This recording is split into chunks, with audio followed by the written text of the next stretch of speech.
YouTube. This is Rudy Davis again, and I just wanted to put out a video this weekend on belief systems, philosophy, the foundation for how we live our lives. It can be called a lot of different names. I just wanted to share my thoughts, and you can take those thoughts and do with them as you please. If they align to yours or not, that's up to you. But I think, the way I see it, there's three categories that I break things down into, and let's call it the New World Order category, the atheist category, and then people of faith category. And if you examine the New World Order slant on things, it used to be that people that believed in the New World Order were nutcases or kooks, and even that Prime Minister of England came out and said that it's time for a New World Order. I could go into all the different things that are evidence for them pushing us towards a one world government. I think I just recently read up on HR 875, which is a company named Monsanto is pushing towards making the production of food for human consumption so regulated and so many different criteria that you have to meet that it's going to just pretty much wipe out the small to mid-sized farmer that grow food and stuff, because there's so many government regulations. It'll just make it to where it's economically unfeasible for these farmers to grow food. And Monsanto, they provide seeds for these big, gigantic farm industries, and the seeds they provide are not the vegetables and the fruit that is produced do not create seeds that can be replanted. In other words, you plant them one time, and then you have to go back to the company Monsanto to get more seeds. So I don't think a lot of people know this. They just don't dig into it deep enough. But what that does is it puts a huge amount of dependence upon the company, because people cannot even harvest their own seeds anymore. They have to keep going back to the company, and this is what's called genetically modified food. And it's a horrible situation. Another word for it is Frankenfood. But you have to pay like a premium nowadays to even get seeds that will produce fruits and vegetables, where the seeds will regrow more fruit. Most seeds are genetically modified seeds nowadays, and they only produce one round of harvest, and then you got to go back to the company and buy more seeds. And you think to yourself, what's the big deal? Well, the big deal is that what if that company goes under? There's a lot of problems with that, creating a dependency in our food chain like that. And it's just very scary, and that's just one of many, many stories. I mean, we all know that the New World Order wants to push us to a one world government. I've made a video called Duck Dinner, and they want to push us to basically be domesticated pets, while they harvest us. They harvest our work. We run their machines. We work in their cubicles, and they just basically tax us, and they'll take the fruits of our labor. That's their goal, is to turn the masses of the populations of the world into their domesticated their domesticated pets. So we work for their pleasure, not for our own profit. And I think because most people, there's an old country saying that we have around Texas, and it's if you don't stand for something, you'll fall for anything. And so a lot of people don't stand for anything, right? They don't know when to stand up. They don't have a foundation in what they believe in. They don't have a philosophical underpinnings. They don't even think about philosophy. And so they just blow like the wind to anything that catches their drift. They're not like a rock, right? And so when the New World Order promises them food or a safety net or the welfare systems, and said we'll always feed you, they love this crap, because they don't take responsibility for their own life. They would love for somebody to take control of their life, tell them what to do, give them something to do, and they don't think of themselves as a free and independent man. So one of the big challenges we're going to have with fighting the New World Order is all these people that are going to actually look at the New World Order as being benevolent. And I would hope you would watch my video entitled Duck Dinner, Is the New World Order Benevolent? Because I think it drives that point home. But in any event, so we got this whole New World Order slant on things that want to make mankind into domesticated pets.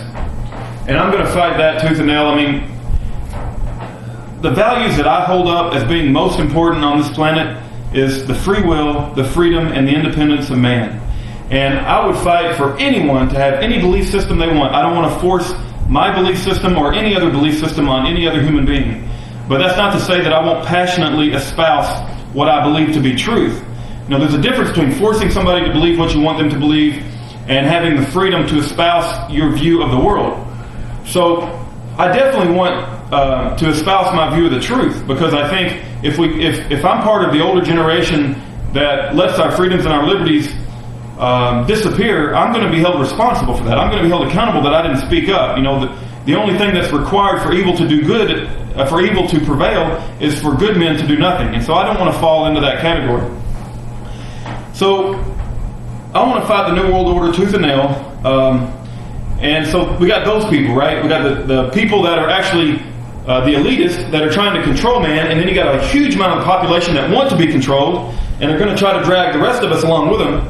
And then you have the atheists, and these are like, you know, the people who believe in evolution, and I consider them the intellectual type, and they always have an argument for anything. And some of my videos have slammed their belief system recently, and I've gotten into a conversation with many of them. I mean, I've had many personal messages. We've gone back and forth, and let me just offer this to you on the atheist belief system.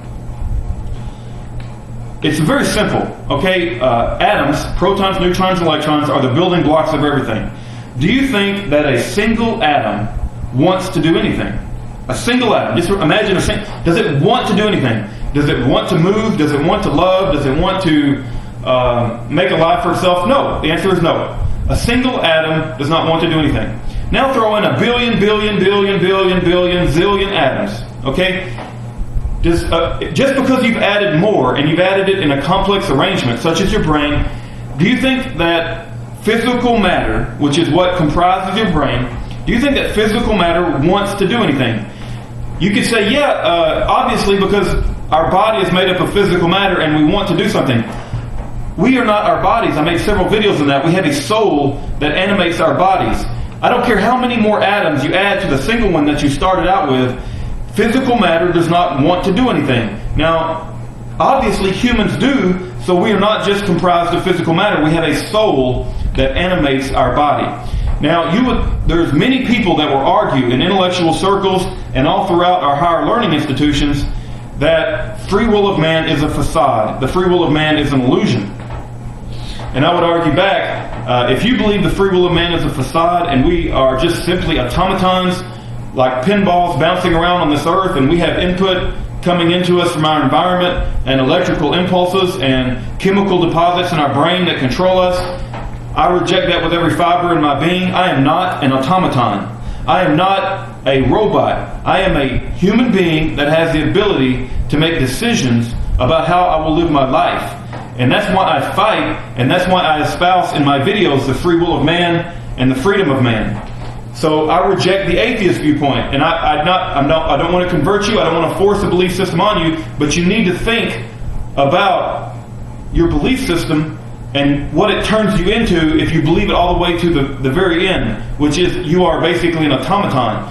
You are controlled by physical matter, because that's all that your belief system says you are. I do not believe that. Now, the third belief system, which is a loving and caring God that created human beings and has given us our most precious gift, which is free will. Our most precious gift of free will. Now, from free will comes all the other beautiful attributes that mankind can have. Love, ambition, the talents of all the beautiful painters, the beautiful singers. I don't know what this Susan Boyle, I don't know what her belief systems are. I don't know if she's an atheist. I don't know if she's a socialist. I don't know what her socialistic viewpoints are, but it doesn't matter, because when she got up on that stage and everybody was rolling her eyes and they were saying, well, this woman, what's she even doing up here? She's going to make a fool of herself. And then she belted out that song. That was an example of the human spirit. That's what, in my opinion, life is all about. She showed all those people that all of them were wrong, and that the human spirit can prevail. And,